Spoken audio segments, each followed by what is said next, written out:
Stop!' in a voice that made the rafters ring. 'Who cried stop?' said Squeers, turning savagely round. 'I,' said Nicholas, stepping forward. 'This must not go on.' 'Must not go on!' cried Squeers, almost in a shriek. 'No!' thundered Nicholas. Aghast and stupefied by the boldness of the interference, Squeers released his hold on Smike, and, falling back a pace or two, gazed upon Nicholas with looks that were positively frightful. 'I say must not,' repeated Nicholas, nothing daunted. 'Shall not. I will prevent it.' Squeers continued to gaze upon him, with his eyes starting out of his head, but astonishment had actually for the moment bereft him of speech. 'You have disregarded all my quiet interference in the miserable lad's behalf,' said Nicholas. 'You have returned no answer to the letter in which I begged forgiveness for him, and offered to be responsible that he would remain quietly here. Don't blame me for this public interference. You have brought it upon yourself, not I.' 'Sit down, beggar!' screamed Squeers, almost beside himself with rage, and seizing Smike as he spoke. 'Wretch!' rejoined Nicholas fiercely, 'touch him at your peril. I will not stand by and see it done. My blood is up, and I have the strength of 10 such men as you. Look to yourself, for by Heaven I will not spare you if you drive me on.' 'Stand back!' cried Squeers, brandishing his weapon. 'I have a long series of insults to avenge,' said Nicholas, flushed with passion, 'and my indignation is aggravated by the dastardly cruelties practised on helpless infancy in this foul den. Have a care, for if you do raise the devil within me, the consequences shall fall heavily upon your own head.' He had scarcely spoken, when Squeers, in a violent outbreak of wrath, and with a cry like the howl of a wild beast, spat upon him, and struck him a blow across the face with his instrument of torture, which raised up a bar of livid flesh as it was inflicted. Smarting with the agony of the blow, and concentrating into that one moment all his feelings of rage, scorn, and indignation, Nicholas sprang upon him, wrested the weapon from his hand, and pinning him by the throat, beat the ruffian till he roared for mercy. The boys, with the exception of Master Squeers, who, coming to his father's assistance, harassed the enemy in the rear, moved not hand or foot; but Mrs. Squeers, with many shrieks for aid, hung on to the tail of her partner's coat, and endeavoured to drag him from his infuriated adversary; while Miss Squeers, who had been peeping through the keyhole in expectation of a very different scene, darted in at the very beginning of the attack, and after launching a shower of inkstands at the usher's head, beat Nicholas to her heart's content, animating herself at every blow with the recollection of his having refused her proffered love, and thus imparting additional strength to an arm which, as she took after her mother in this respect, was at no time one of the weakest.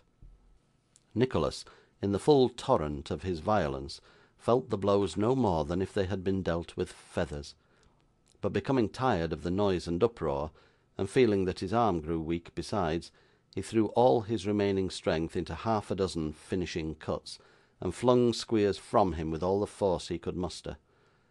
The violence of his fall precipitated Mrs. Squeers completely over an adjacent form, and Squeers, striking his head against it in his descent, lay at his full length on the ground, stunned and motionless. Having brought affairs to this happy termination, and ascertained, to his thorough satisfaction, that Squeers was only stunned and not dead, upon which point he had had some unpleasant doubts at first, Nicholas left his family to restore him, and retired to consider what course he had better adopt. He looked anxiously round for Smike as he left the room, but he was nowhere to be seen.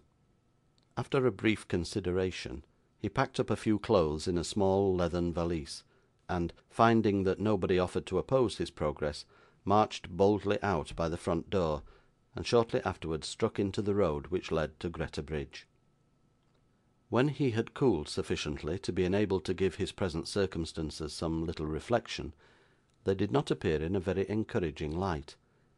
He had only 4 shillings and a few pence in his pocket, and was something more than 250 miles from London, whither he resolved to direct his steps, that he might ascertain, among other things, what account of the morning's proceedings Mr. Squeers transmitted to his most affectionate uncle. Lifting up his eyes, as he arrived at the conclusion that there was no remedy for this unfortunate state of things, he beheld a horseman coming towards him, whom, On nearer approach, he discovered, to his infinite chagrin, to be no other than Mr. John Browdie, who, clad in cords and leather leggings, was urging his animal forward by means of a thick ash stick, which seemed to have been recently cut from some stout sapling.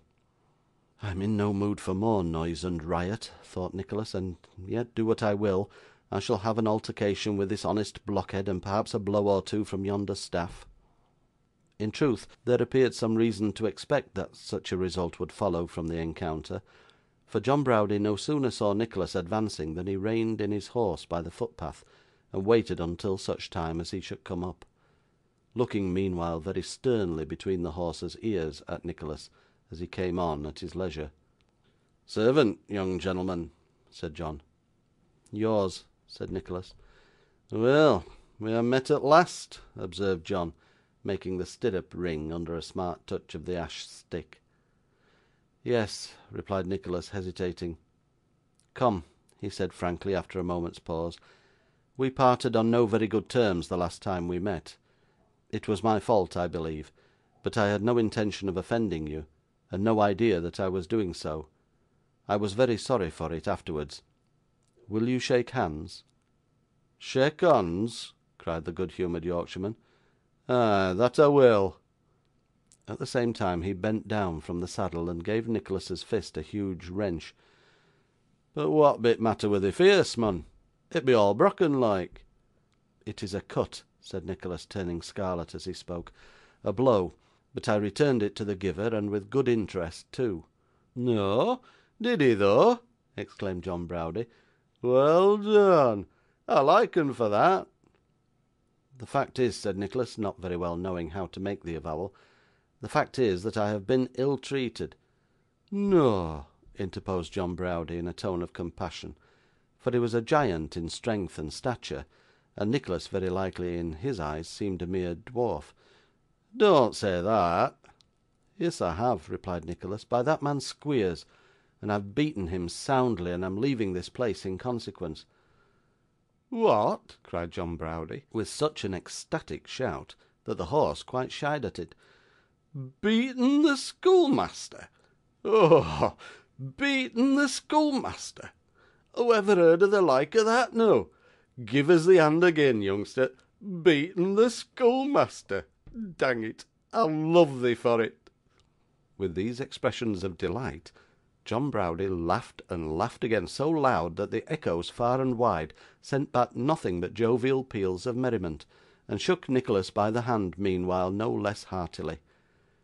When his mirth had subsided, he inquired what Nicholas meant to do. On his informing him to go straight to London, he shook his head doubtfully, and inquired if he knew how much the coaches charged to carry passengers so far. "No, I do not," said Nicholas, "but it is of no great consequence to me, for I intend walking." "Gang away to Lunnun afoot!" cried John, in amazement. "Every step of the way," replied Nicholas. "I should be many steps further on by this time, and so goodbye." "Nay, no," replied the honest countryman, reining in his impatient horse. "Stand still, Telly. How much cash has thee gotten?" "Not much," said Nicholas, colouring, "but I can make it enough. Where there's a will, there's a way, you know." John Browdie made no verbal answer to this remark, but putting his hand in his pocket, pulled out an old purse of solid leather, and insisted that Nicholas should borrow from him whatever he required for his present necessities. "Don't be afraid, mun," he said. "Tak' enough to carry thee home. Thou'lt pay me yon day, I warrant." Nicholas could by no means be prevailed upon to borrow more than a sovereign, with which loan Mr. Browdie, after many entreaties that he would accept of more, observing with a touch of Yorkshire caution that if he didn't spend it all he could put the surplus by till he had an opportunity of remitting it carriage free, was fain to content himself. "Tak' that bit of timber to help thee on wi', mun," he added, pressing his stick on Nicholas, and giving his hand another squeeze. "Keep a good heart, and bless thee.